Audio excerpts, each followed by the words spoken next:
परम पुरुष पति कैवल सकल अंश कीर्ता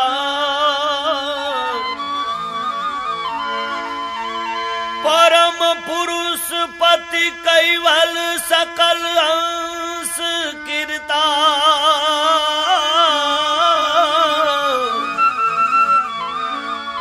खलक खेल जिनकी खुशी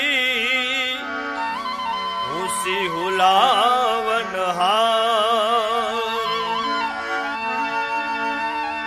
खलक खेल जिनकी खुशी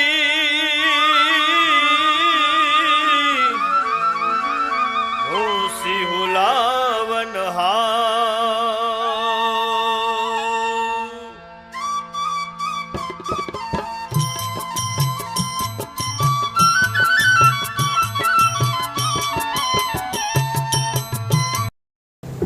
केवल अंशो सब केवल साहेब बाजू बाजू सौने सब केवल साहेब सब केवल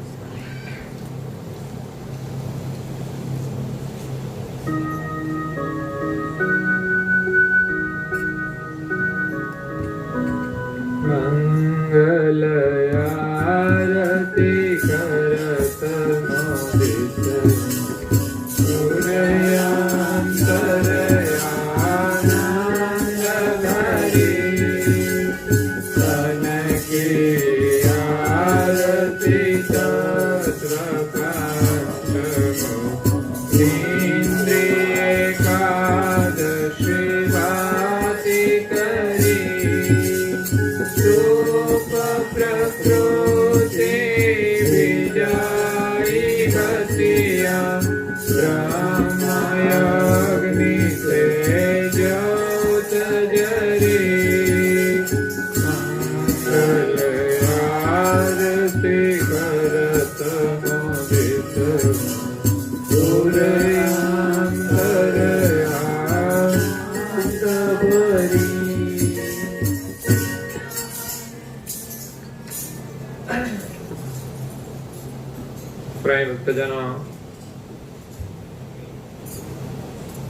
ज्ञान संप्रदायना अद्य स्थापक अनंत ब्रह्मांडाधीश विश्व नियंता सकर्ता सर्जनहारना परम विशेष अंश अनंत अंशोना तारणहार परम मोक्षना दाता कैवल धर्म धुरंधर महान समर्थ परम श्रेष्ठ परम विभूतिवान परम दयालु परम कृपा निधि सर्वज्ञ दिव्य परम गुरु श्रीमद करुणा सागर महाराज जगतना जीवोनु परम कल्याण करवा माटे अकळ विभूतिनो अति दिव्य मनुष्य देह धारण करी विश्वनी अंदर 14 लोक અને 7 દ્વીપની અંદર પ્રગટ થયા છે। આપણે જંબુદ્વીપની અંદર રહીએ છીએ। જંબુદ્વીપની અંદર દિવ્ય પરમ ગુરુજી સૌ જિજ્ઞાસુ અને મુમુક્ષુ અંશોને યથાર્થ જ્ઞાનનો ઉપદેશ આપતા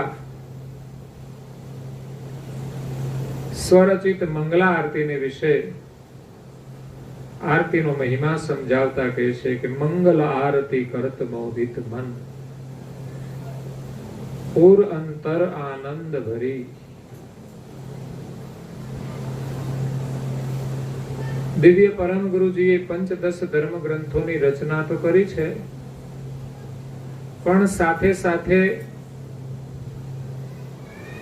पदो आरती प्रकम्मा प्रभात पद आदिनी पण रचना करी छे। तो आ पदनी रचना करवानो आशय के उपदेश दिव्य परम गुरुजीए गद्य अने पद्य बे विभागमां आप्यो छे।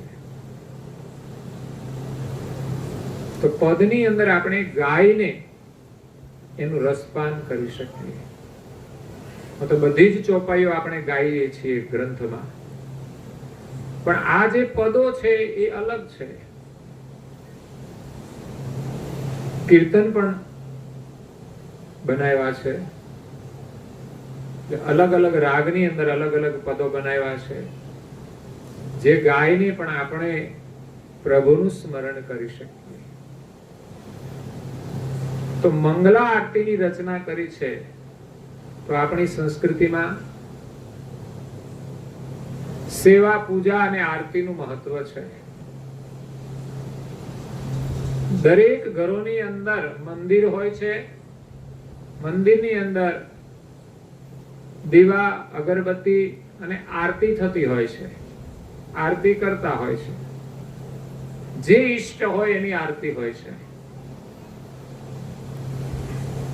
તો એ કરુણાસાગર મહારાજ શ્રીએ મંગલા આરતીની રચના કરી છે સર્જનહારની પ્રાર્થના કરવા માટે, સર્જનહારની પૂજા કરી છે. આરતીની રચના પરમ ગુરુ શ્રીમદ કરુણાસાગર મહારાજે કરી છે. તો કોની આરતી કરે છે? આ વિશ્વના સર્જનહારની આરતી કરે છે. આમ જોવા જઈએ તો આરતી, પૂજા અને સેવા એ તો જે પ્રગટ સ્વરૂપ હોય એમની થાય છે. જ્યારે કરુણાસાગર મહારાજ શ્રીએ જે આરતી કરી છે એ સર્જનહારનું સ્વરૂપ કોઈ સગુણ નથી, સાકાર નથી, આંખોથી દેખાય એવું નથી. સર્જનહાર તો રૂપવાળાય નથી અને અરૂપ પણ નથી. અરૂપ એટલે કશું છે જ નહીં, પણ સર્જનહાર તો છે. તો અરૂપ ના કહી શકાય અને રૂપવાળા નથી એટલા માટે કે આપણે એને આંખોથી જોઈ શકતા નથી. આંખોથી જોઈએ એવું એનું શરીર નથી. તો એમનું ચૈતન્ય સ્વરૂપ છે. એને અરૂપ પણ ન કહેવાય અને રૂપવાળું પણ ન કહેવાય. એને સ્વરૂપ કહેવાય. સર્જનહારનું પોતાનું સ્વરૂપ. જેમ આ શરીરમાં આપણું ચૈતન્યનું એક સ્વરૂપ છે. એ રૂપવાળું પણ નથી અને અરૂપ પણ નથી. રૂપવાળું શરીર છે અને અરૂપ જે શ્વાસ ચાલે છે એ અરૂપ છે. ચાલે છે પણ દેખાતો દેખાય નહીં અને હોય એને અરૂપ કહેવાય. જ્યારે ચૈતન્ય છે એ અરૂપ પણ નથી અને સ્વરૂપ પણ નથી. એ આપણું સ્વરૂપ છે. તો સર્જનહારની આરતી કરે છે મંગલા આરતી. મંગલાનો અર્થ કલ્યાણ થાય છે અને આરતીનો અર્થ થાય છે આરત. આરત પૂર્વક પ્રાર્થના કરવી, આરત પૂર્વક પૂજા કરવી, આરત પૂર્વક સેવા કરવી, એનું નામ આરતી. ખાલી આરતી ફેરવવાની નથી, પણ આરતી એટલે આપણો પ્રેમ હોવો જોઈએ, આપણી આરત હોવી જોઈએ. એમાં અહીં આરતી કરતા કરતા આપણે ચારે બાજુ નજર રાખીએ કે ઘરમાં શું થાય છે, તો આરતીનું કોઈ મહત્વ નથી. આરતી કરીએ ત્યારે આપણી નજર આપણે કરીએ છીએ પરમ ગુરુની આરતી, એટલે આપણી નજર પરમ ગુરુના સ્વરૂપમાં હોવી જોઈએ. પરમ ગુરુ આરતી કરે છે કૈવલ કરતાની. તો પરમ ગુરુ કૈવલ કરતા સાથે એક મેક છે. એ તો અખંડ આરતી કરે છે. આપણે તો 5 મિનિટ 10 મિનિટ કરીએ, પણ કરુણાસાગર મહારાજની આરતી તો અખંડ આરતી છે. એક ક્ષણવાર માટે પણ એની આરત વિરામ પામતી નથી. આપણા અંતરમાંથી જો આરત નીકળશે ને તો આરતી અખંડ થઈ જશે.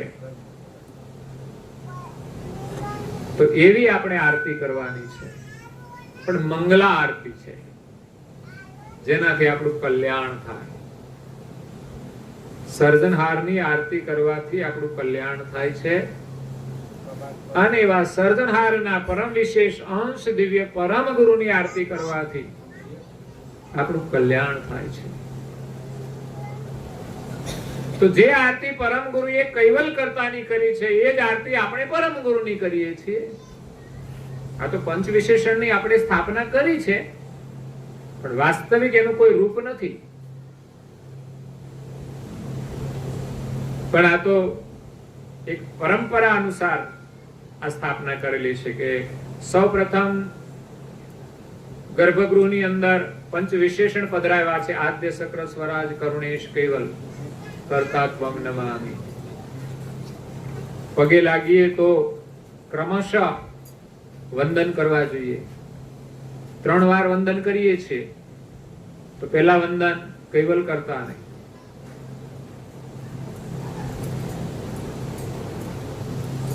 બીજા વંદન કૃષ્ણ સ્વામી મહારાજ સાથે દિવ્ય પરમ ગુરુને. ત્રીજા વંદન પરમ ગુરુના કૃપાપાત્ર પૂજ્યપાદ શ્રી નારાયણદાસજી મહારાજ. અને 3 વાર આપણે સત કેવલ સાહેબ કહીને પગે લાગીએ છીએ એટલે સત કેવલ સાહેબ નું સ્મરણ કરીને પગે લાગવાનું છે. અંતરના ભાવથી દર્શન કરવાના છે.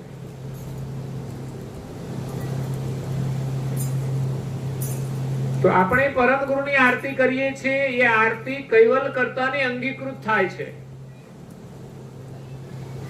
જે આરતી પરમ ગુરુએ કૈવલની કરી છે આપણે પરમ ગુરુની કરીએ છીએ.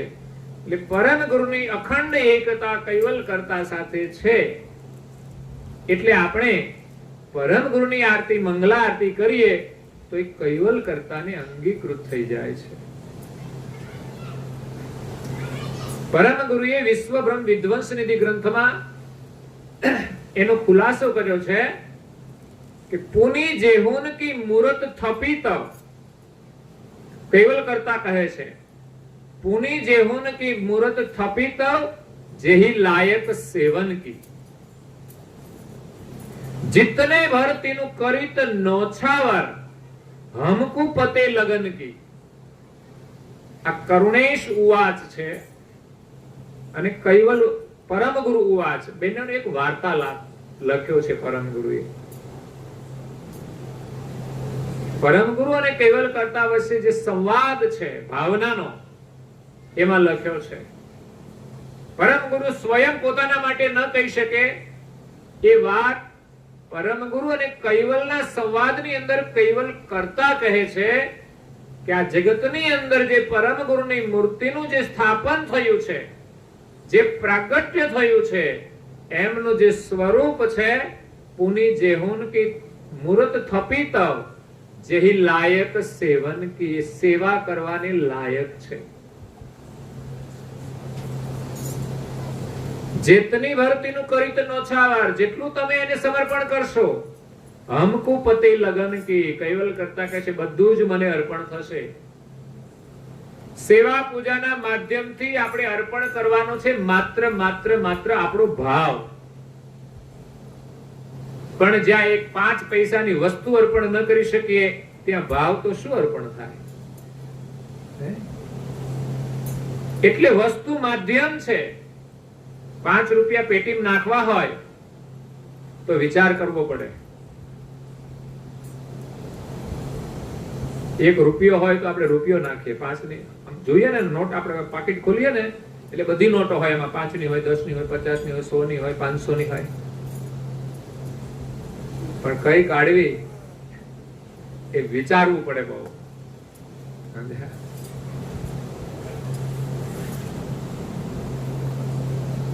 પરમ ગુરુના શરણમાં તમે જે અર્પણ કરો એ બધું એમનું છે. એમને કદાચ તમે સર્વસ્વ અર્પણ કરી દો ત્યારે એનું પરિણામ આવશે કે આનું ફળ શું છે. બાકી સંસારમાં આપણે 500 ની નોટો જ વાપરીએ છીએ.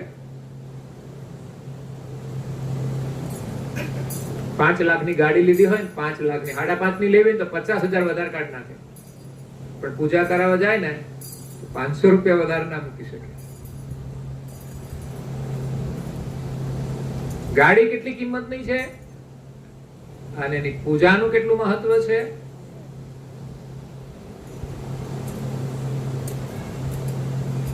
પૂજા એ ગાડીની સલામતી છે. ગાડી તમે ગમે તેટલી મોંઘી લો, પૂજાનું મહત્વ એ છે કે એમાં આપણે સલામત રીતે, પછી વીમો જેટલો ઉતારો એટલો જ પાકે ને ભાઈ. કોઈ 100 રૂપિયાનો વીમો ઉતરાયો હશે પૂજામાં તો 100 રૂપિયાનો વીમો પાકે તમારો. 500 નો ઉતરાવે તો 500 નો પાકે. વસ્તુ ગૌણ છે, બહુ સેવા કાર્યો મહત્વના છે, આપણી ઉમદા ભાવના મહત્વની છે. બાકી તો 5 રૂપિયા 10 રૂપિયા પેટીમાં પણ નખાય છે અને 10 રૂપિયા પાનના ગલે પણ અપાય છે. રોજ ડેલી આપવા માટે જ જાય, સ્પેશિયલ રોજ ઉધાર હાલતું છે, કદાચ મહિને આપતા હશે. ઉધાર રાખે ને પાછા કે કેટલું બધું બિલ કર્યું, લે તારે ઉધાર ખાવા શું કામ જોઈએ, રોકડા ખાવ હે? ઉધાર રાખે ને પાછું બિલ વધી જાય, એના કરતા કેશ પેમેન્ટ કરો. ઓનલાઈન થઈ ગયું બધું, અને એનાથી જો બચાવ કરવો હોય તો બંધ કરી દો, કેટલો ફાયદો થઈ જાય. બુદ્ધિ આપણી કુંઠિત થાય છે, ખબર નથી. પૈસા તો જાય છે પણ બુદ્ધિ કુંઠિત થઈ જાય છે, જેના કારણે ભજન કરવાની જે ભાવના છે ને એ જાગતી નથી, એમાં રસ પડતો નથી, અને એના વગર જીવન આપણું સંપૂર્ણ વ્યર્થ છે, કોઈ અર્થ નથી. સવારે અને સાંજે આપણે 15 મિનિટ પ્રાર્થના નથી કરી શકતા તો જીવન શું કામનું છે? ભગવાન ફરી આવું જીવન આપશે નહીં જ.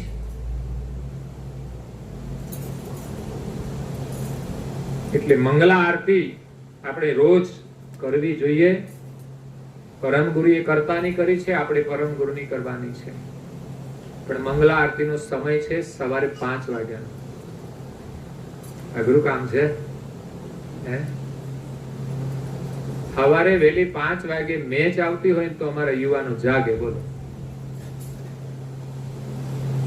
સવારે વહેલા 5 વાગે ક્યાંક જવાનું હોય તો લોકો નાઈ ધોઈને તૈયાર થઈ જાય, પણ એમ કહે સવારે પ્રભાત ફેરીને જવાનું છે તો બધા તૈયાર નહીં થાય. તો મંગલા આરતી સવારે 5 વાગે થતી હોય છે, તો મોટા મંદિરોમાં તો રેગ્યુલર થતી હોય છે. એ જ મંદિરનું મહત્વ છે કે જ્યાં સમયસર આરતી પૂજા થાય છે. જરા આપણે કેવું ટાઈમ હોય એ પ્રમાણે કરીએ.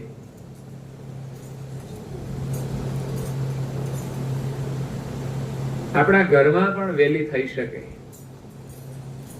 5, 5:30, 6 વાગ્યા સુધીમાં તો થવી જોઈએ. તો સવારે ઉઠીને પેલું કામ તો નાવા ધોવાનું કરવાનું. નાઈ ધોઈને પૂજા પાઠ કર્યા પછી બીજું કામ કરવાનું હોય, પણ મોટા ભાગના બહેનો લગભગ 8 થી 9 વાગે નાતા હશે. કેમ તો બધું કામ થઈ જાય પછી નાવાનું. બધા લોકોને નાસ્તા કરાવી દે નાયા વગર. ખરેખર નાયા ધોયા વગર તો રસોડું બનાવાય નહીં, અશુદ્ધ કહેવાય. આમ તો રસોડામાં ના જવાય, પણ આપણે એટલી શુદ્ધિ રાખીએ. નાયા ધોયા વગર બધાને સવારમાં ચા પાઈ દેવાની, નાસ્તો કરાવી દેવાનો, પછી કપડા ધોવાના, પછી છેક નાવાનું. સવારે ઉઠો એટલે પ્રારંભ તો આપણો નાઈ ધોઈને પૂજાથી થવો જોઈએ. કામ બધું થયા જ કરવાનું છે. નાઈ ધોઈને ઘણું કામ નાઈ ધોઈને કરવાનું, આચાર વિચાર માટે.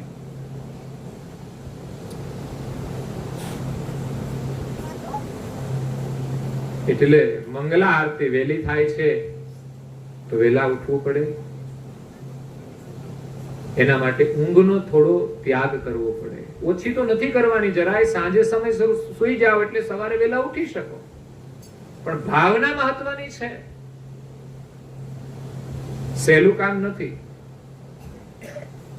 એમ જ કઈ પરમેશ્વર મળતા નથી. આપણે તો એમ કે વર્ષમાં એક દિવસનું કોઈ વ્રત આવે ને તો અમે કરીએ, રોજ ના કરીએ.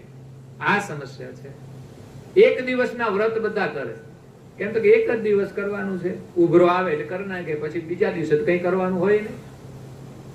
જયારે મંગલા આરતી તો રોજ વહેલા ઉઠીને કરવાની. એકવાર વ્રત તો લઈએ કે ચાલો વહેલા 5:30 વાગે 6 વાગે મંગલા આરતી રોજ નિયમિત કરીશ. ભગવાન મળવા કઈ એટલા સસ્તા નથી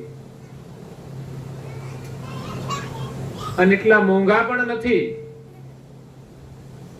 કે આપણી પાસે પૈસા ના હોય તો ના મળે. એટલે અહીંયા દિવ્ય પરમ ગુરુ મંગલા આરતીમાં કહે છે કે મંગલા આરતી કરત મોદિત મન. આપણું મન મોદિત હોવું જોઈએ, આનંદિત. મોદ એટલે લાડુ કહેવાય ને, ગણપતિ જમે છે મોદક, મીઠાશ, મધુરતા. મનની અંદર મધુરતા હોવી જોઈએ, પ્રસન્નતા હોવી જોઈએ, ઉર અંતર આનંદ ભરી. આપણા હૃદયની અંદર, અંતરની અંદર આનંદ ભરીને આ મંગલા આરતી કરવાની છે. તન કી આરતી તત્વ પંચમુખ. બે આરતી છે. એક આપણે આપણા ઈષ્ટદેવની જે આરતી ઉતારીએ છીએ તે છે, અને બીજી આરતી આપણે સ્વયં આપણું શરીર આરતી છે. અને એની અંદર જે પંચ તત્વ છે, પાંચ મુખ છે. આરતીની અંદર 5 ખાડા હોય, તો એક ખાડાની અંદર 2 દિવેટ મૂકવાની છે, કારણ કે એક તત્વની 2 ઇન્દ્રિય છે, 5 તત્વની 10 ઇન્દ્રિય થઈ. તો 5 મુખવાળી આરતી હોય. પછી 10 મુખી પણ ચાલે, ઘણી જગ્યાએ 10 મુખી આરતી પણ હોય છે, 10 ખાના હોય. પણ અહીંયા દિવ્ય પરમ ગુરુ કે આ શરીર એ પંચમુખી આરતી છે. પંચમુખી હનુમાન પણ હોય છે, પંચમુખી બ્રહ્મા પણ છે. એમાં આરતી પંચમુખી. ઇન્દ્રિય એકાદશ બાતી કરી, 11 બત્તી કરવાની છે. 5 ખાડામાં જો 2 દિવેટ મૂકો તો 10 એ થાય, અને કે વચ્ચે મોટો ખાડો હોય છે આગળના ભાગમાં, એ બધાની સાથે કનેક્ટ હોય. એ મન જે છે એ 10 ઇન્દ્રિયો સાથે કનેક્ટ છે, એટલે 11મું મન છે. 10 ઇન્દ્રિયો અને 11મું મન. એ 11 બત્તી આપણે પ્રગટાવવાની છે.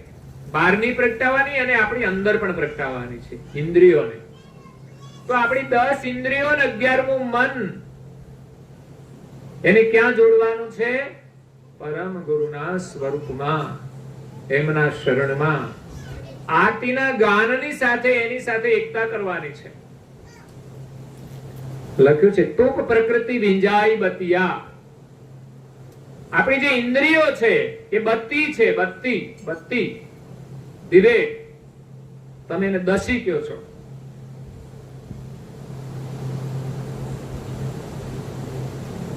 તૂપ પ્રકૃતિ વિંજાઈ બતિયા. જે દિવેટો હોય એ શેમાં પલાળેલી હોય? ઘીમાં. તો તૂપ એટલે ઘી. અને આપણી ઇન્દ્રિયો શામાં પલળી ગઈ છે? તો કે પ્રકૃતિની અંદર, માયાની અંદર ભીંજાયેલી છે. હવે એને આપણે પ્રગટાવવાની છે. બ્રહ્મ અગ્નિ સે જ્યોત જરી. પેલી આપણે અગ્નિથી જેમ પ્રગટાવીએ છીએ એમ આપણી ઇન્દ્રિયો છે બ્રહ્મ જ્ઞાન રૂપી અગ્નિથી પ્રગટાવવાની છે. જ્ઞાન એ અગ્નિનું સ્વરૂપ છે. જ્ઞાન વગર ઇન્દ્રિયોની અંદર જ્યોતિ નહીં પ્રગટે. દરેક ઇન્દ્રિયોનું જ્ઞાન જોઈશે. આંખોને જોવાનું જ્ઞાન જોઈશે, નાસિકાને ગંધનું જ્ઞાન જોઈશે, કાનને શ્રવણનું જ્ઞાન જોઈશે, જીભને સ્વાદનું જ્ઞાન જોઈશે, ચામડીને સ્પર્શનું જ્ઞાન જોઈશે. શું જોવું, શું ન જોવું, નાસિકાથી શું ગ્રહણ કરવું ગંધ, અને શું ન કરવું. દુનિયાની રજોગુણી અને તમોગુણી જે સુગંધ છે એને પણ ગ્રહણ કરવાની નથી, પણ બહુધા લોકો એનો વિલાસ કરે છે. પરફ્યુમ છાંટતા હશે, બીજા રજોગુણી સુગંધનો વિલાસ કરતા હશે. આપણા ઘરના અંદર જે રસોઈ બનતી હોય એમાં પણ સુગંધી બધા પદાર્થો વપરાતા હોય છે. આપણા ઘરની અંદર શેમ્પુ આદિ નાહવા માટેના જે ઉપયોગ થાય છે એમાં પણ સ્મેલ હોય છે. તો નાસિકાથી શું ગ્રહણ કરવું, કાનથી શું સાંભળવું, જીભથી શું ખાવું, નહીં તો ખોટાની અંદર પણ સ્વાદ આવે છે.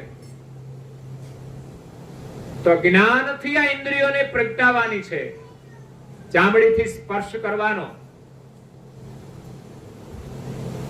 પ્રભુના ચરણ કમળનો સ્પર્શ કરીએ કે જેથી આપણી વૃત્તિ એના સ્વરૂપમાં એકમેક થઈ જાય.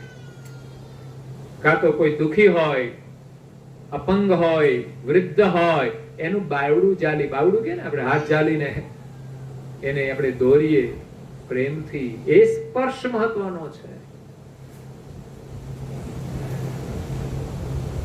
બાકી તો બધા ફોટા પાડે જ છે, જોડે સજોડે.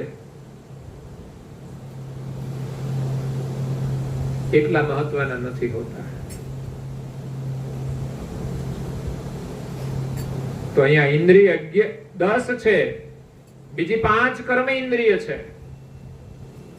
હાથ, પગ, ક્યાં જવું, ક્યાં ન જવું, હાથથી શું લેવું, શું ન લેવું, નીતિનું લેવું, અનીતિનું ના લેવું. કોઈ એક સરસ વિચાર મોકલ્યો તો કે માણસને ખાવું હોય ને, જમવું હોય એટલે સૌ પ્રથમ આપણે હાથમાં લઈએ ને તો ઠંડા ગરમ ની ખબર પડે. પછી આપણે અંદર લઈ જઈએ એટલે નાસિકા આવે એટલે ગંધની ખબર પડે. જો કઈ વાસ આવતી હોય તો કદાચ દૂર હોય ને ખબર ના પડે, પણ નજીક આવે ને તો ખબર પડે કે સારું છે કે નહીં. પછી અંદર મૂકો એટલે સ્વાદની ખબર પડે. તો આ બધી જ પરીક્ષા આપણી બધી જ ઇન્દ્રિયો દ્વારા થાય છે, પછી આપણે લેવાનું છે. તો ઇન્દ્રિયો વસ્તુની પરીક્ષા તો કરી દે છે, પણ નીતિનું છે કે અનીતિનું એનો નિર્ણય આપણે કરવાનો છે. હકનું છે કે અણહકનું છે, ખાવાનું. અને ખાવાની વાત આવે તો કઈ ભોજન જ ખવાય છે એવું નહીં, લોકો રૂપિયા ખાય છે. બોલો, રાજકારણમાં તમે જો તો રૂપિયા જ ખાય. કેમ કેમ ખાતા હશે? રૂપિયા ખવાય પચે કોઈ દિવસ? રૂપિયા કમાવાના હોય, ખાવાના હોય. રાજકારણમાં લોકો ખાવાની જ વાત કરે, પેટ તો ભરાતું જ નથી.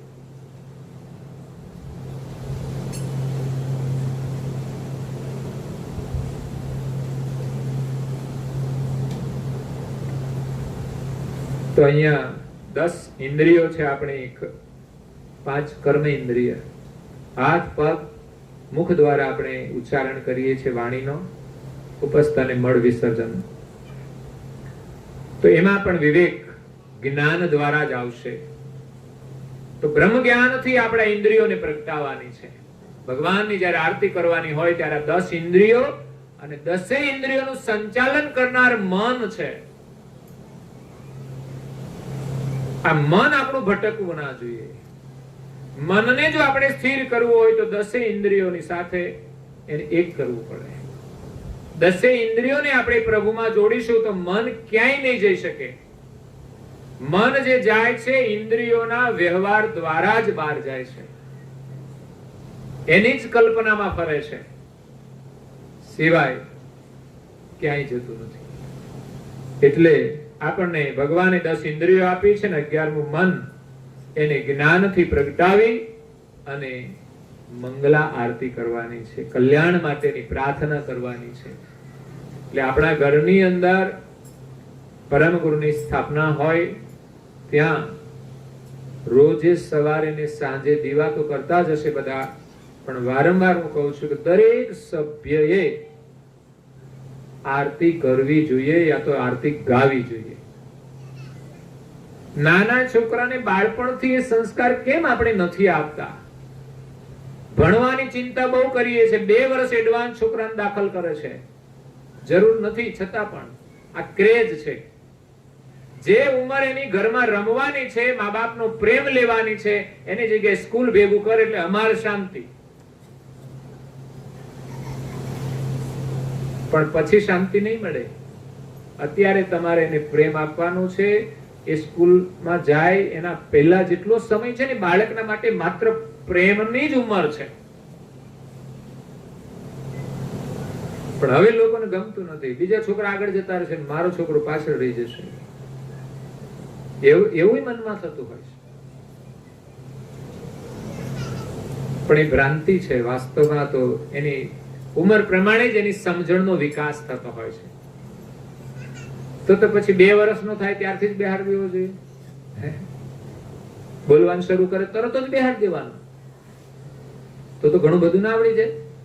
પણ બુદ્ધિનો વિકાસ શરીરના સાથે થતો હોય છે. ઉંમર સાથે બુદ્ધિનો વિકાસ થાય છે. 10 વર્ષના બાળકમાં જે બુદ્ધિ હોય અને 20 વર્ષના યુવાનમાં બુદ્ધિ હોય એમાં ફરક હોય છે. કારણ કે ઉંમર પ્રમાણે બુદ્ધિનો વિકાસ થાય છે. એટલે બાળકને પણ આપણે આ ખાસ શીખવવું જોઈએ. જે વિધિ ન આવડે આપણા માટે શરમની વાત કહેવાય. આપણા ધર્મનું આપણે ગૌરવ હોવું જોઈએ, આપણા ઈષ્ટનું આપણે ગૌરવ હોવું જોઈએ કે ઘરના દરેક સભ્યો આ બધું કરવા જોઈએ, બધાને બધું આવડવું જોઈએ. પરમ ગુરુએ જે ગ્રંથો આપ્યા છે ને એની પણ આપણને ખબર ના હોય, ખોલવાના જ નહીં, કરવાનું શું? આખી દુનિયાના તમે પુસ્તકો વાંચો કે પછી તમે યુટ્યુબ ઉપર બધું જોયા જ કરો, કોઈ અર્થ વગરનું છે. બધી જ પ્રવૃત્તિના સારું પરમ ગુરુજી આ ઉપદેશ આપ્યો છે કે આ જગતનું સર્જન કોણે કર્યું છે એને ઓળખો, બાકી કઈ મહત્વનું નથી. આ બધું સમેટાઈ જવાનું. આખી જિંદગી યુટ્યુબમાં જોઈશું, છેલ્લા દાડે આમાંથી કઈ એક ટકોય કામ નહીં લાગે. અનુભવ કરજો. સિવાય કે તમે કઈક ધાર્મિક વિચારો ગ્રહણ કર્યા હશે, કઈક સારી પ્રવૃત્તિ કરી હશે તો લાભ થશે. સિવાયનું છેલ્લા દિવસે તમને કામ લાગે તો કહેજો. સમય માત્ર પસાર કરવાનો છે, બીજું કઈ જ નહીં. સમયનો બગાડ કરવાનો છે. એટલે નિયમપૂર્વક આપણા ઘરમાં ઉપાસના થાય. હું તમને આખી ઉપાસના નથી આપતો, માત્ર 15 જ મિનિટની ઉપાસના આપું છું. બાળકો માત્ર મંગલા આરતી કરે, મોટા થઈ જાય પછી શણગાર આરતી કરે, પછી કરતા સ્તુતિ કરે. 15 મિનિટમાં કોઈ એનો અભ્યાસ બગડી જતો નથી. આપણે અભ્યાસની ચિંતા કરીએ છીએ, એનાથી વિશેષ એના જીવનની ચિંતા કરવાની છે કે એનું જીવન ના બગડવું જોઈએ. એવું નથી કે ભણી લીધું એટલે એનું જીવન સુધરી ગયું. શું ભણેલાના ઘરમાં ડખા ચાલે છે, એમાં જીવન શું સુધરી ગયું?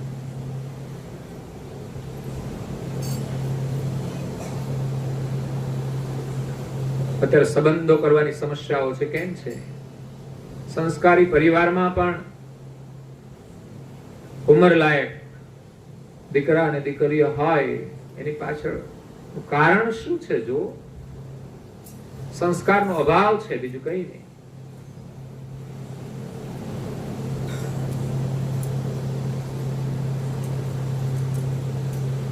એટલે કલ્યાણ કરવા માટે આપણે આ પ્રાર્થના કરવાની છે, મંગલા આરતી. આ તો સંસ્કાર માત્ર પ્રાથમિક છે. જીવન જીવવા માટે ઘણું બધું જ્ઞાન જરૂરી છે. તો સત્સંગમાં આપણને રુચિ હશે તો આપણને જીવન જીવવાનું જ્ઞાન મળશે. એક મહાત્મા તો કહેતા હતા કે લગ્નની બાબતમાં સંબંધોમાં પ્રાયોરિટી શાને છે?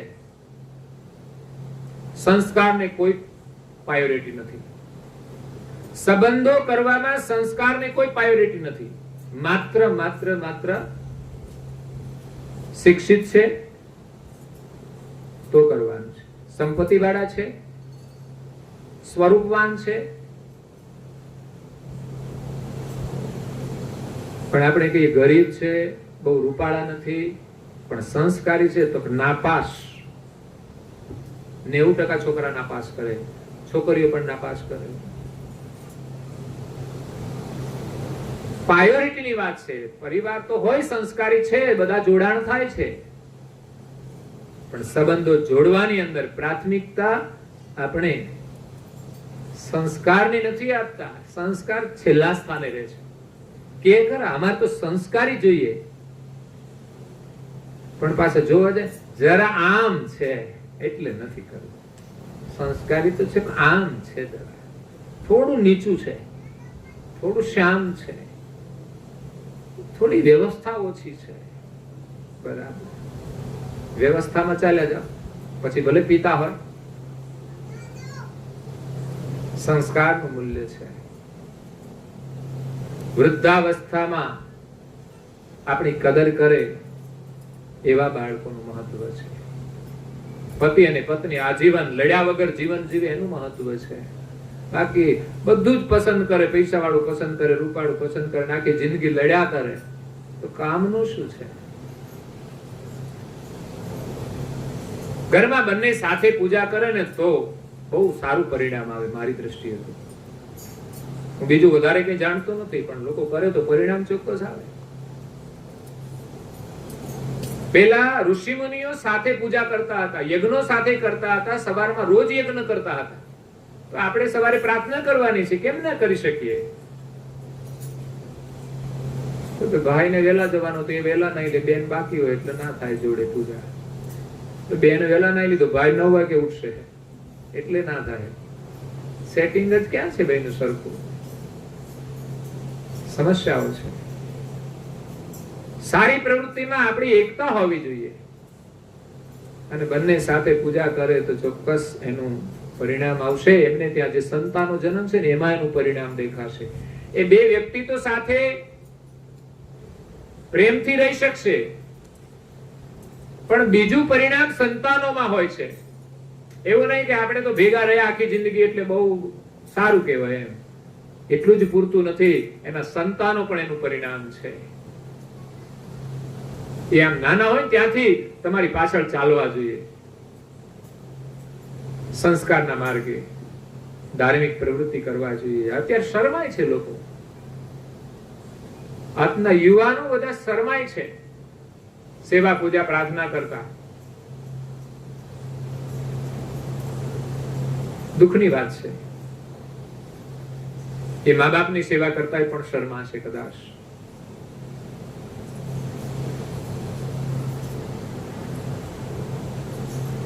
એટલે આ સંસ્કાર બહુ જ મહત્વના છે, પણ કોઈ ગંભીરતા લેતા નથી. સવારમાં પૂજા આરતી છે, મંદિરના અંદર દર્શન કરવાનું પણ એટલું જ મહત્વ છે. તમે જ્યારે નિયમથી કરો તો એનું પરિણામ આવે. નિયમપૂર્વક સવારે નાઈ ધોઈ પૂજા કરો, પરમ ગુરુનું પૂજન કરવાનું આવે છે. આગળ આરતીની અંદર બતાવશે પરમ ગુરુ. તો આગળની ચોપા એમ કે છે,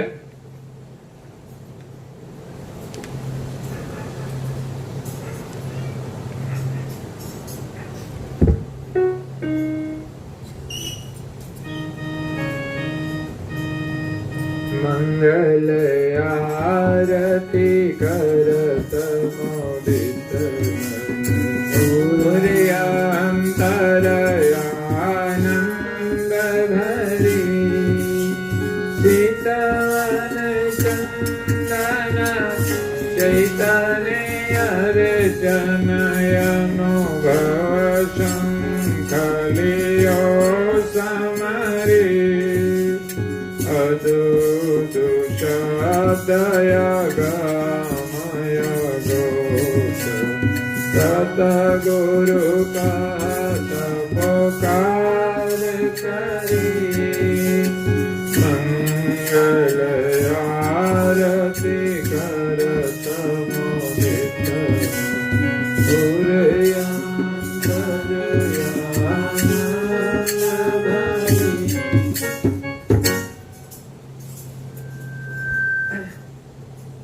આરતી કરીએ છીએ આપણે પરમ ગુરુની, તો એમાં ચિતવન ચંદન, ચંદનથી પૂજન કરવાનું. જો લાકડું ચંદન નું રાખીને ઘસીને કરીએ તો શુદ્ધ ચંદન, નહીં તો પાવડર હોય તો પણ ચાલી શકે, પછી તમારી જેવી ભાવના. પણ આપણે પરમ ગુરુની આરતી જે શરીર દ્વારા કરીએ છીએ, ઇન્દ્રિયો દ્વારા કરીએ છીએ, ઇન્દ્રિયોને જ્ઞાનથી પ્રગટાવીને, દસે ઇન્દ્રિયો અને મન જ્ઞાન સંયુક્ત જ્યારે આરત પૂર્વક આરતી કરે, આરતની આરતી કરે પરમ ગુરુની, ત્યારે એનું જે ચિત્તવન છે એ જ પૂજન છે. પરમ ગુરુ જે આરતી કરે છે કેવલ કર્તાની, અને એમાં એ જે પૂજન કરે છે ત્યાં તો કોઈ પદાર્થ છે નહીં. પરમ ગુરુને ત્યાં કોઈ પદાર્થ નથી પહોંચતો. એટલે પરમ ગુરુ જે આરતી કરે છે એ ચંદન કરે છે, તો ચિત્તવન રૂપી ચંદન છે. તો આરતી કરીએ ત્યારે આપણે પરમ ગુરુનું ચિંતવન કરવાનું છે. પરમ ગુરુની તો આપણે પૂજા પણ કરી શકીએ છીએ, એક પૂજ્ય ભાવ છે, પણ એવું નહીં કે માત્ર ચંદન લપેટી દેવાનું. ચંદન પૂજનની એક ક્રિયા છે, પણ એની સાથે આપણું એક ચિંતવન થવું જોઈએ. એ સાચું ચંદનનું પૂજન છે. ચિતવન ચંદન ચૈતન અર્ચન પૂજા ચૈતન ભાવથી થવી જોઈએ, જડ ભાવથી નહીં. આપણે કોઈ ફોટાની પૂજા નથી કરતા, કોઈ મૂર્તિની પૂજા નથી કરતા. છે ફોટો પરમ ગુરુનો, આપણે પરમ ગુરુની પૂજા કરીએ છીએ, ફોટાની નહીં, મૂર્તિની નહીં. સ્થાપનાઓ કરી છે ફોટાની, મૂર્તિની, પણ હવે આપણા માટે પરમ ગુરુ બિરાજમાન છે. ઘરમાં હોય કે મંદિરમાં હોય, સાક્ષાત બિરાજમાન છે અને એનું આપણે પૂજન કરીએ છીએ. એવા ભાવ સાથે પૂજન કરવું જોઈએ. ચિતવન ચંદન ચૈતન અર્ચન, ચૈતન ભાવથી અર્ચના કરીએ, પ્રાર્થના કરીએ. અનુભવ શંખ લિયો સમરી, અનુભવ રૂપી શંખ દ્વારા આપણે સ્મરણ કરવાનું છે. પૂજાની અંદર એક શંખનાદ પણ થતો હોય છે. એ આપણે એક અનુભવ જે થાય, આરતી કરતા, પ્રાર્થના કરતા એક અનુભવનું સ્મરણ થાય, અનુભવમાંથી સ્મરણ નીકળે છે. આ સાચું સ્મરણ છે. અત્યારે તો આપણે આરતીનું એક માધ્યમ બનાવીએ છીએ, શબ્દોનું માધ્યમ બનાવીએ છીએ, કારણ કે આપણી પાસે કોઈ સમજણ નથી. એટલે પૂજ્ય પરમ ગુરુ દ્વારા રચિત જે આરતી છે, પૂજ્ય શ્રી નારાયણદાસજી મહારાજ શ્રી રચિત આરતી છે, એના દ્વારા આપણે ભાવ પ્રગટ કરવાનો છે. તો અનુભવનો શંખ વગાડીને સ્મરણ કરવાનું છે, અનુભવ દ્વારા સ્મરણ કરવાનું છે. સ્મરણ કરતા કરતા આપણને એક નવો અનુભવ થશે. અનુભવ દ્વારા કોઈ પણ વસ્તુ ચાખ્યા પછી, અનુભવ થયા પછી જ એનું આકર્ષણ થાય છે. એમ આરતી કરવાથી આપણને એક અનુભવ થશે અને અનુભવ દ્વારા આપણે સ્મરણ કરવાનું છે. એમ નહીં કે કોઈ કહ્યું છે તો માત્ર શબ્દનું રટણ, આપણે અનુભવનું સ્મરણ કરવાનું છે. સર્જનહારના સ્મરણનો એક અનુભવ કરવાનો છે. અદૂધ શબ્દ અગમ અગોચર, સદગુરુ કહત પોકાર કરી.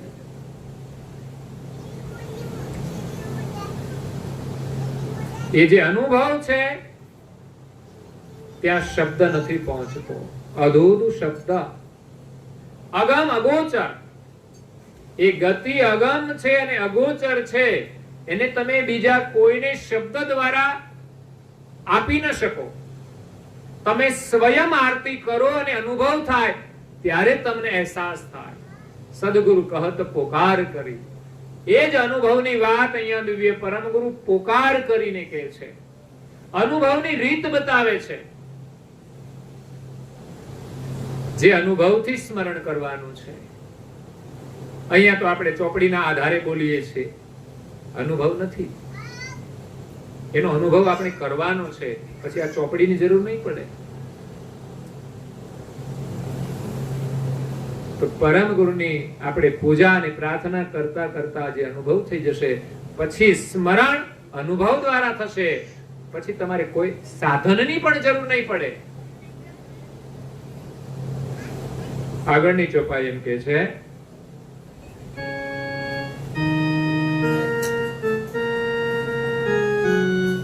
મંગલ આરતી કરત કર આનંદ ધરી અગ્રવતી વૈરાગ્ય વિશેષ પ્રેમ પુષ્પધર હાર હરી જ્ઞાન ઘડિયાલી ગિરાજન લોક ચતુર્દશી ખબર પરે મંગલ આરતી કરત હવે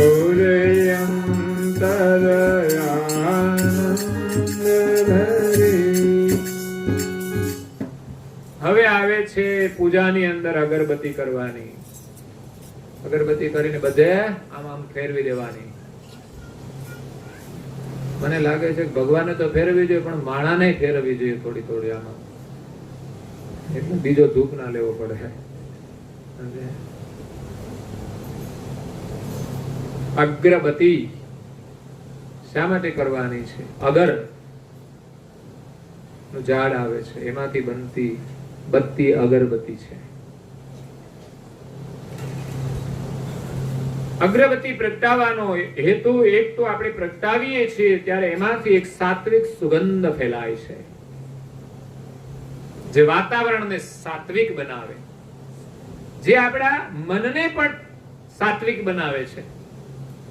ખરેખર પૂજાની અંદર જે સુગંધી વપરાય છે એ બધી સાત્વિક હોય છે, કે જેથી આપણું મન પ્રાર્થના ઉપાસનાની અંદર એકાગ્ર બને. જો રજોગુણી સ્મેલ આપણે લઈશું ને તો મન પ્રાર્થનામાં એકાગ્ર નહીં બને. સમસ્યા એ છે અત્તર છાટીને જઈએ પછી આપણી એકતા થતી નથી. અગરબત્તીની સુગંધ હોય કે ગુગળની હોય કે લોબાન હોય, આપણે તે હજુ લોબાનના અને ગુગળના ધૂપ થાય છે. પીરાણાની અંદર, પીરની અંદર જે બધી પૂજાઓ થાય છે ત્યાં ધૂપથી પૂજા થાય છે. એ ધૂપ છે. ઘણી વાર કોઈકને કઈ થઈ ગયું હોય ને પછી એને ઉતારતા હોય ને તો ધૂપ આપતા હોય છે. વીછી ઉતારે તો પણ અગરબત્તી મંગાવે અને ધૂપ આપે, મંત્ર બોલે અને ધૂપ આપે. ધૂપનો પ્રભાવ છે. તો આપણી પૂજામાં આપણે અગરબત્તી તો વાપરીએ છીએ, પણ અત્યારે મોટા ભાગની અગરબત્તીઓ કેમિકલ્સ વાળી હોય છે. મને તો એની સુવાસ પસંદ બહુ ઓછી આવે છે, પણ એક પૂજાના મહત્વ તરીકે અગરબત્તી કરીએ છીએ.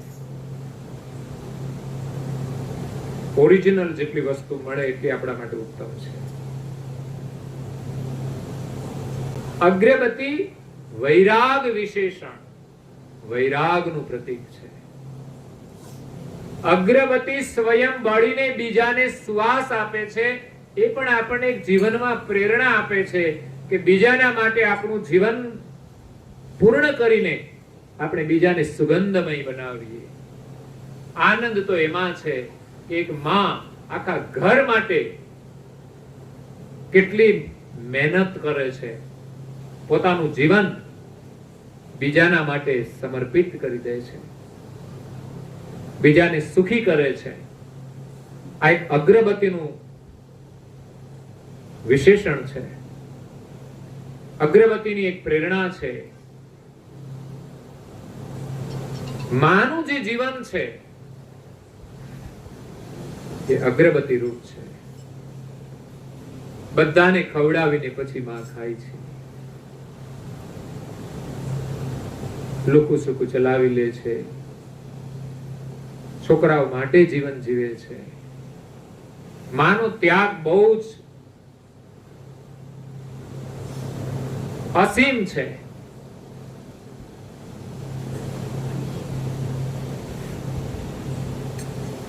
તો એક વૈરાગનું પ્રતીક છે. તો અગરબત્તી તો કરવાની, પણ આપણા મનની અંદર વૈરાગ આવવો જોઈએ. વૈરાગની અગરબત્તી પ્રગટાવવાની. જો આ ભગવાનની આરતી કરવી હોય મનથી, ઇન્દ્રિયોથી, આ શરીરથી, તો વૈરાગની અગરબત્તી, ચિતવનનું ચંદન, એનું પૂજન, આ આપણી પૂજા છે. બહારની વસ્તુ પણ રાખવાની અને ભીતરની વસ્તુઓ પણ હોવી જોઈએ, ભાવના પણ હોવી જોઈએ. તો વૈરાગ વિના તો આપણે આ સંસારની વાસનાઓને છોડી શકવાના નથી. કારણ કે આપણું મન, બુદ્ધિ, અંતર આ બધું જ મલિન થઈ ગયું છે. એને શુદ્ધ કરવા માટે અગરબત્તી એક વૈરાગનું પ્રતીક છે. બળવું પડશે થોડું, વિષયોને બાળવાના છે. વિષયના સુખથી આપણે થોડું તપવું પડશે. અગરબત્તીની જેમ બળી જવાનું છે કે જેને છોડવાનું છે એને છોડી દઈએ. લોકોએ ખોટી વસ્તુઓ બહુ પકડી છે, બિનજરૂરી વસ્તુઓ પકડી છે, એને નથી છોડી શકતા.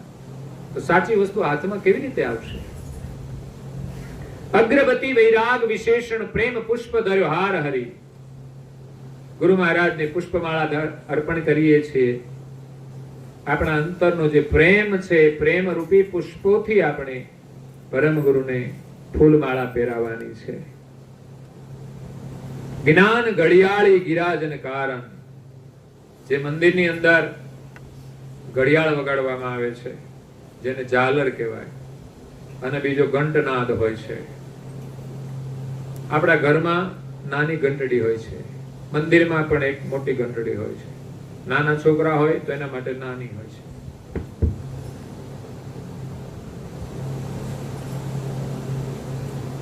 તો આ ઘડિયાળ છે જ્ઞાનનું પ્રતીક છે. જ્ઞાન ઘડિયાળી ગિરાજન કાર. ઘડિયાળ વાગે એટલે પછી ખબર પડે કે આરતી થાય છે. અને જ્ઞાનની એવી ઘડિયાળ વાગે કે દુનિયાના બીજા કોઈ શબ્દ આપણા કાનમાં પ્રવેશ કરવા જોઈએ. મંદિરમાં આરતી થતી હોય, કોઈ વાત કરે તો ખબર પડે. એટલા માટે આપણી સુરતા તૂટે નહીં. જો ઘડિયાળ ન વાગતી હોય અને આરતી કરતા હોય, બોલતા હોય, અને વચ્ચે કોઈ અવાજ કરે તો ડિસ્ટર્બ થાય છે. ઘણી વાર બહાર સંધ્યા સમયે બેન્ડ વાજા નીકળે છે. હું તો કહું સંધ્યાના સમયે તો પૂજા આરતી બેહાડવા જોઈએ, અને બેન્ડ વાજા કાં તો વહેલા કાઢો ને કાં તો મોડા કાઢો. સંધ્યાના ટાઈમે ઘણાના બેન્ડ નીકળતા હોય છે કે આ સંધ્યામાં તમે વિક્ષેપ નથી કરતા, તે તમને સંધ્યા યાદ નથી આવતી. છોકરાના લગ્ન હોય તો આ કરવા જેવી પૂજા સંધ્યા સમયે હોય તો તમારા ઘરમાં જ એને પૂજામાં બેહાડો, અને એ ટાઈમે તમે વરઘોડા કાઢો છો. પછી કાયમને માટે વરઘોડા જ કાઢવા છે. સંધ્યાનો સમય જે નક્કી કર્યો છે આપણા ઋષિ મુનિઓએ, તો આપણા ધાર્મિક ક્રિયાઓનો મતલબ એવો નથી કે એ સમયે આ બધું છોડી દેવાનું. બધા છોડી દે.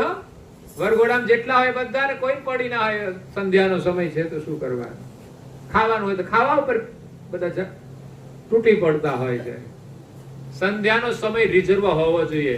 ભલે લગ્ન હોય, જમવાનું હોય કે ગમે તે હોય, પણ વ્યવસ્થા નથી આપણે ત્યાં.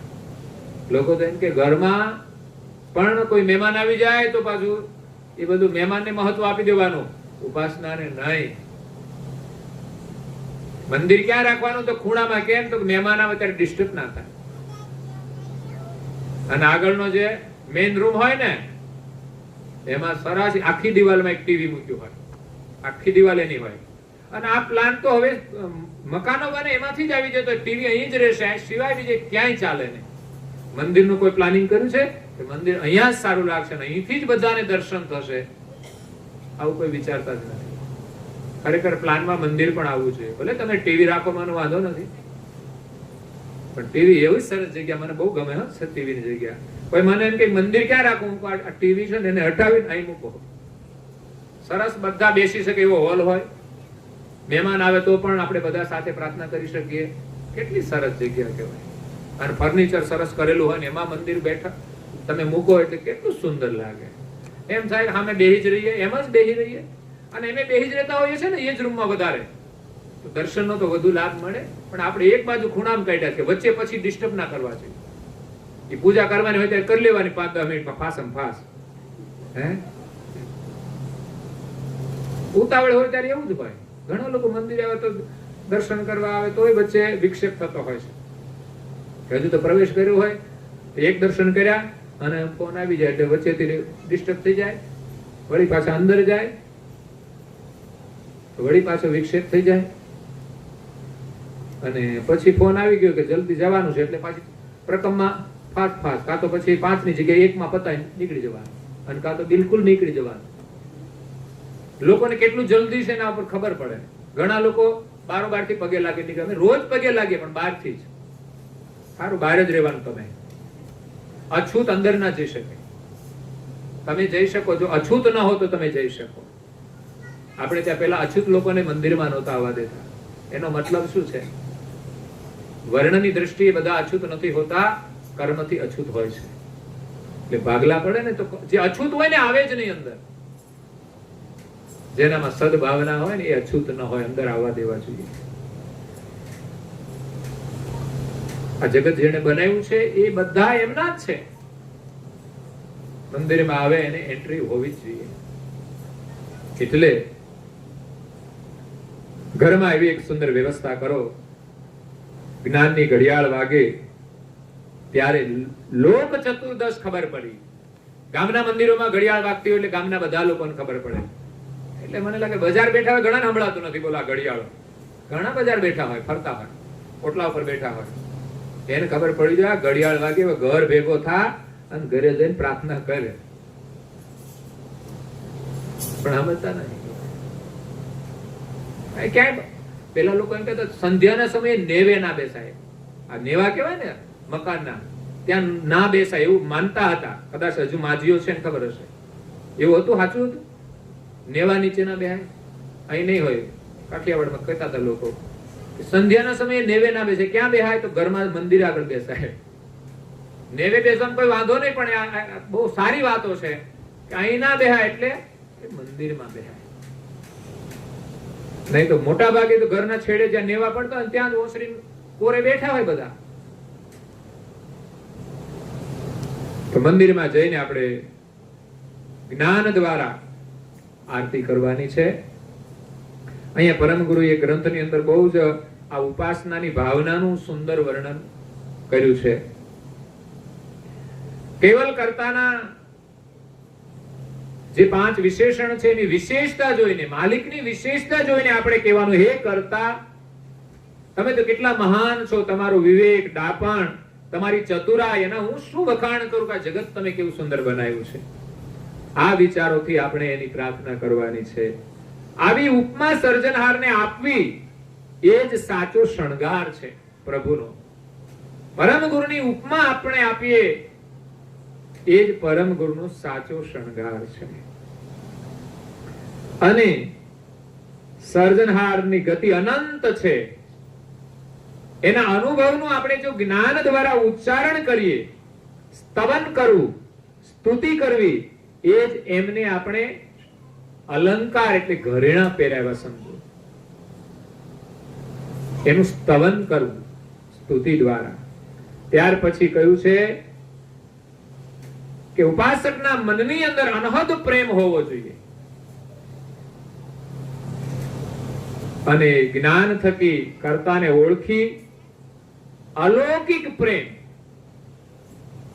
એ આપણા રોમ રોમની અંદર ને રગે રગમાં એવો પ્રેમ આપણા મનની અંદર પ્રગટ થાય અને આપણા કંઠ દ્વારા પછી આપણે જે પ્રાર્થના કરીએ, પ્રાર્થના કેવી હોય? આંખમાંથી અશ્રુઓ નીકળી જાય એવી પ્રાર્થના હોય.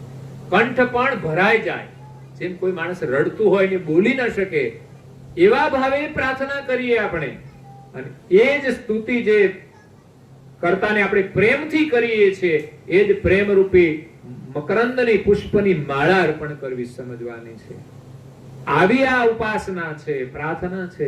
એવું નહીં માત્ર દિવેટો કરીએ અને ફેરવીને મૂકી દઈએ.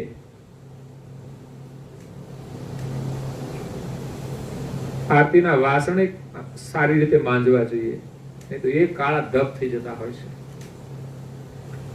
એટલે જ્ઞાન રૂપી ઘડિયાળની ટહંકારથી 14 લોકની અંદર ખબર પડે કે સર્જનહારની આરતી થાય છે ત્યારે બધા ઇન્દ્રિયોના જે દેવ છે ને એ બ્રહ્માંડ 14 લોક છે. 10 ઇન્દ્રિયો અને 4 અંતસ્કરણ છે, 14. અને 14 લોકના જે દેવતાઓ છે એ પણ કર્તાની આરતી સાંભળવામાં જોડાઈ જતા હોય છે.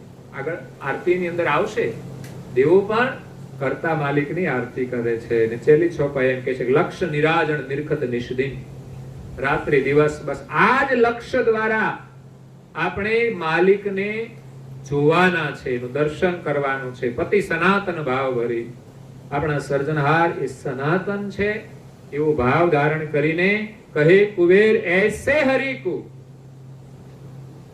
બે અર્થ થાય છે એસે હરિકુ. હરિની આપણે જે ઉપાસના કરીએ છીએ એ કેવી રીતે કરવાની? તો એસે કહે કુબેર, એસે હરિ કુ તન મન સહિત રહો સમરી.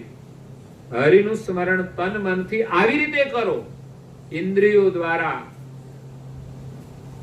જ્ઞાન દ્વારા, વૈરાગ દ્વારા તમે સર્જનહારનું સ્મરણ કરો. અને આવા જે હરિ છે એનું તમે તન મનથી સ્મરણ કરો. જે પતિ સનાતન છે એ સનાતન ભાવ ભરીને આપણે સર્જનહારની મંગલા આરતી કરીશું તો ચોક્કસ કલ્યાણ થઈ જશે. તો આટલો જ સંકલ્પ કરવાનો છે આપણા ઘરમાં કે આપણા ઘરમાં મંગલા આરતી થાય. ખાલી દીવો નહીં, અગરબત્તી જ નહીં, પણ મંગલા આરતી થાય. ને વૈરાગ એટલે બધું કામકાજ છોડીને તમે કરો ને એ જ વૈરાગ. 15 મિનિટ માટે નિયમ લઈને પ્રાર્થના કરો, 15 મિનિટ માટે સમય કાઢીને મંદિરે જવું, એક વૈરાગની વૃત્તિ છે. સમય વગર તો કંઈ થવાનું નથી. તો આમાંથી સમય કાઢીને ત્યાં સુધી જવું એ સમય મહત્વનો છે. બાકી મંદિર જાઓ કે ન જાઓ વધારે કઈ ફરક પડતો નથી. તો સમય કાઢીને દરેક સભ્યએ મંગલા આરતી કરવી જોઈએ. 5 વર્ષનું બાળક થાય ને મંગલા આરતી કરાવો. આ છોકરો નાનો જ છે, બધું આવડે છે, તો એવડા છોકરા તો બધું કરી શકે. તો પેલા મંગલા કરાવો, થોડો મોટો થઈ જાય 2 વર્ષ પછી શણગાર આરતીમાં જોડી દો. બીજી શણગાર આરતી કાલે કરીશું અને પછી આવશે કરતા સ્તુતિ. આટલી ઉપાસના તો છોકરો હાઈસ્કૂલમાં જાય ને ત્યારથી પછી આ કરતા સ્તુતિ સુધીની ઉપાસના એને આપવી જ જોઈએ. ભણે ત્યાં સુધી એટલી રાખો, કારણ કે ભણવાનું બહુ છે, સમય ઓછો હોય અને રવિવાર હોય તો એનો વિશેષ ઉપયોગ કરવો જોઈએ. 10 મિનિટ વધારે લેવાની, 15 મિનિટ અમર મંત્રનો જપ કરવા માટે. નાના બાળકોને અને મોટાએ બધાએ મંત્રનો જપ કરવો જોઈએ. પણ સર્વે કરીશું તો ખબર પડશે કેટલા કરે છે, કેટલા નથી કરતા. આપણે નથી કરવાનું, પણ આપણે કરવું જોઈએ. કેટલો બધો લાભ છે. સવારમાં પૂજન કર્યા પછી તિલક ધારણ કરવું જોઈએ. એમાં જ આપણી શોભા છે, આપણા જીવનની શોભા છે, આપણા કુળની શોભા છે, આપણા ગામની શોભા છે અને આપણા દેશની શોભા છે. આપણે દેશની સંસ્કૃતિ છે તિલક કરવું કપાળમાં. એટલે બહેનો કદાચ બીજા ચાંદલાઈ કરતા હોય એટલે બહેનો કરે, પણ ભાઈઓ જરા શરમાતા હોય તો અવશ્ય કરવું જોઈએ. તો આ છે મંગલા આરતી. વિશેષ સમય આપણો પૂરો થાય છે. કાલે આપણે આગળ શણગાર આરતી શ્રવણ કરીશું. અસ્તુ સત કેવલ સાહેબ જે બોલાવો.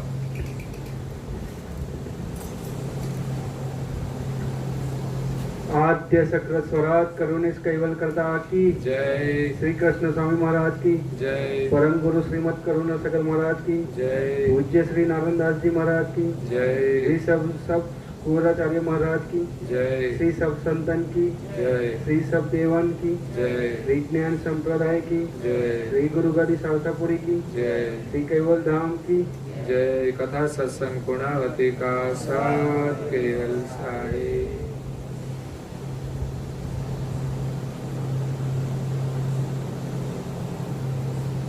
केवल अंशो साथ केवल साहेब सत्य પિતા કરે ત્યાગ તો કરી નિયમ ન્યાય એ રાખશો કરો કરુણા સાગરા રે કૃપા કરો લઘુ સમર્થ છો પ્રાણના પતિ પ્રણત ભક્તને પતિત પાવના પાપસારો કરુણ સાગરા રે કૃપા કરો પરમ કૈવલા પ્રાર્થના સુનો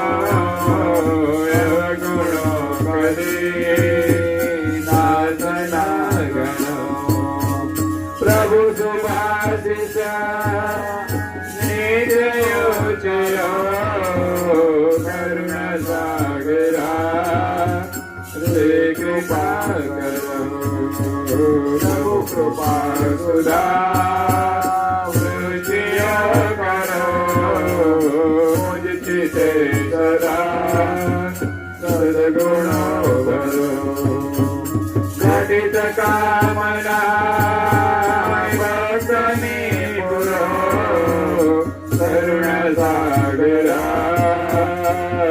कृपा करो जगत वंदरे वंदिये तने प्रात प्राणियो पामरो अमे प्रणिपतो प्रभु लक्ष्य माधरो करुणा सागरा रे कृपा करो करुणा सागरा रे कृपा करो मला करुणा सागरा रे कृपा करो